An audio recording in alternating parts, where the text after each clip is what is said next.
it's me and Aldis back with another video, and today I'm going to make a quick little review of my personal experience, the Callisto Protocol, a survival action horror game that was released the 2nd of this month that unfortunately failed to the similar launch issues that many other games this year have experienced. I'm not gonna lie, when it came to Callisto Protocol, I never really heard about it until like a few weeks prior to the release date, when it was announced that they were not going to release the game in Japan, because Japan wouldn't let them release it unless they censored it heavily, and they refused to do so. So I was given a lot of respect because of that. In my mind, I was like, oh, they're doing this because they love the game, and it's not all about the money. So the game has to be good, right? And personally for me, I actually am a fan of survival horror games. Last of Us is still one of my favorites. I enjoyed the Resident Evil games.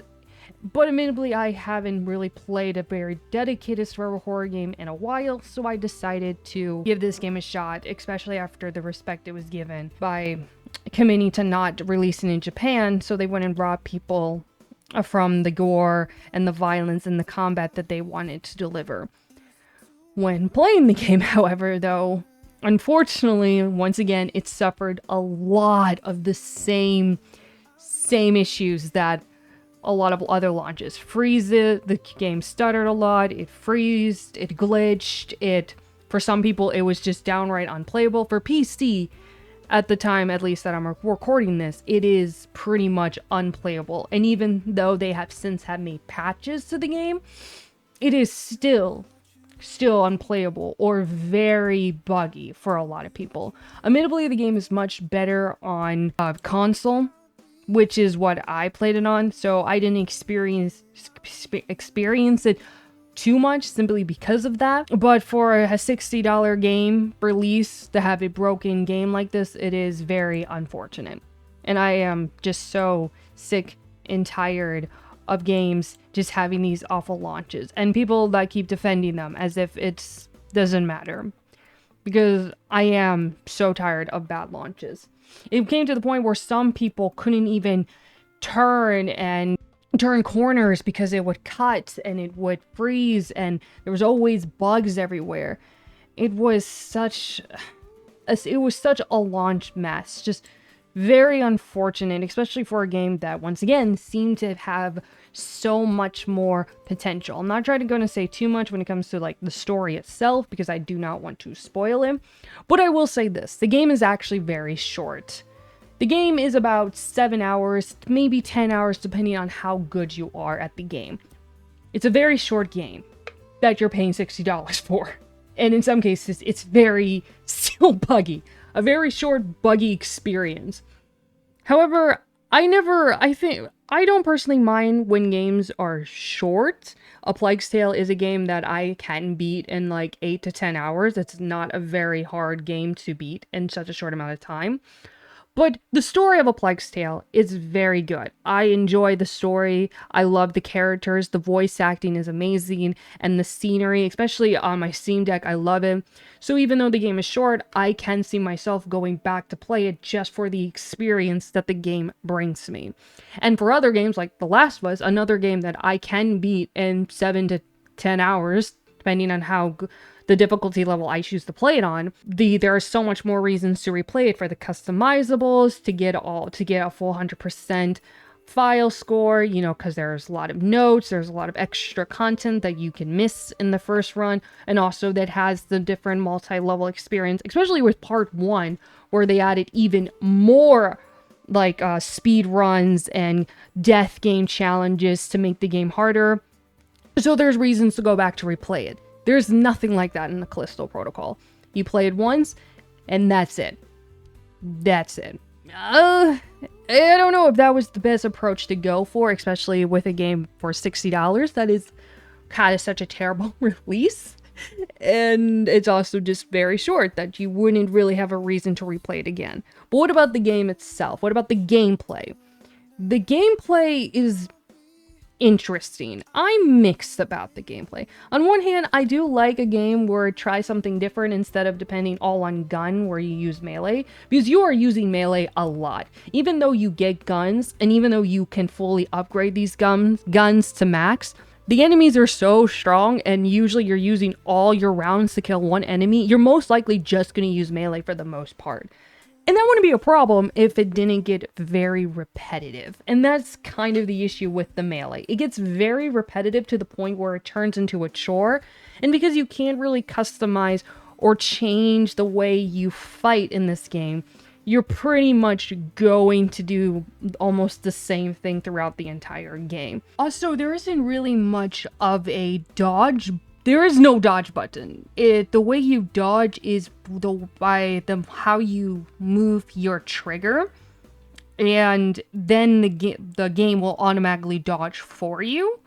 So it just, once again, just one of those things where it just takes away from the full customizable and just changing the style and realism fight style, because the game does it for you, and it's all depending on how you move the trigger. I mean, sometimes I will admit it's kind of fun, especially with how gory it is and you just want to keep fighting it. But once again, it is just the same thing for 7 hours. And it doesn't really help because the guns just sometimes prove to be useless, and you kind of just wonder why they're there to begin with if the game didn't even really want you to use them to begin with.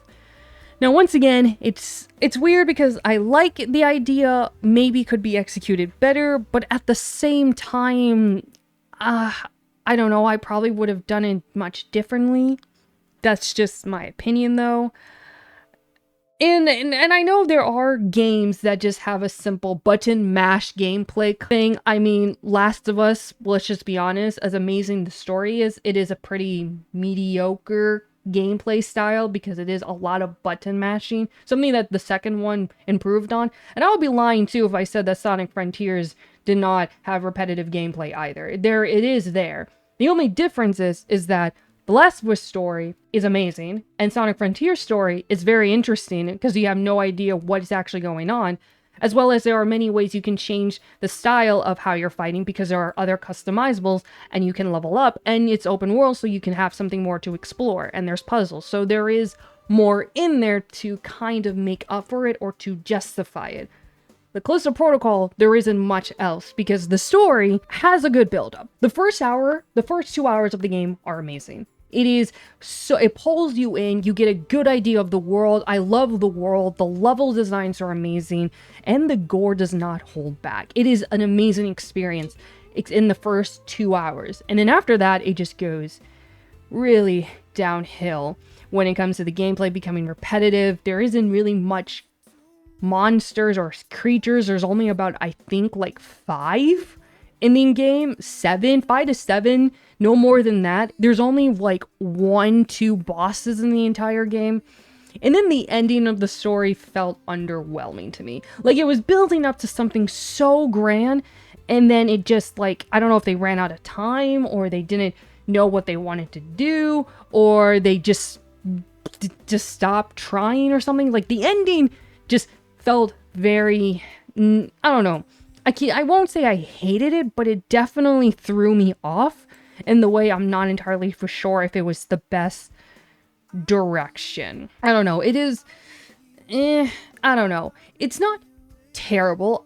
When I would definitely say, I would not say this game is bad. It's, decent. I don't know. It's a game that I would say if you want to play it on console, or play it on console until it's fixed on PC and get it on a sale. This is definitely a game you would definitely play at least once to be curious, to try it out, to see if you would like it or not. It's definitely not a game you would go in and actually expect to love it. At least from my own experience with the game and from what everyone else is saying.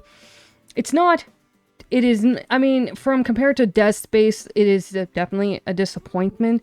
Like, the story is there until the ending. The graphics are good. The world is amazing, especially if you like sci-fi horror, but the ending of the story will probably disappoint you. The gameplay itself, after a while with the melee, will get repetitive and become a chore. And because there is not really any other, like, side quests or customize or anything else to do, you really don't have any other reasons to play this game except once. Once you're done, you just put it on the shelf or take it to the store and sell it and get a different game or something like that. But the talent is there. The visuals are there. It's definitely a start of something. I don't know. It's weird. It's weird because I can love for what it does. I see where they put their hardest into it, especially when it came to like the death scenes and everything, but it just falls so short. So yeah, I'm gonna give this game a 6.5 out of 10. It was definitely way better than Gotham Knight, in my opinion, but also just very underwhelming to what it really seemed what it wanted to be and what it very well could have been. So the talent is there, but unfortunately it doesn't shine enough through. And that's pretty much where I'm going to end things off. So leave a like, subscribe if you haven't already. I post videos as often as I can. And as always, till next time, bye-bye.